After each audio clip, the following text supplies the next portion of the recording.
ipapalabas po sa magpakailanman yung story ninyo. So, ano pong part ng buhay niyo yung makikita namin dito? Kumbaga yung parang pinakabuod ng storya na parang kahit sabihin natin anak ka sa labas, kung anong klaseng hirap ang dinadanas mo sa buhay. Pag ginusto mo na kasi um, kasi di ba mahirap, gusto mo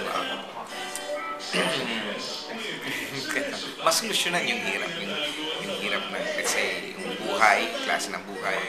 Okay. Pag nagsumikap ka naman talaga at sinamahan mo ng intim na dasal, talagang magkakaroon ka naman ng magandang resulta. So, ibig sabihin lang, kung ikaw'y parang makukuha mo na sila. Pag ikaw'y nangarap, pangarapin mo, makukuha mo. Ayan, mga kapuso, mga Lover Cats, sa February 9 po. Manood po kayo. Panoorin niyo po at kumbaga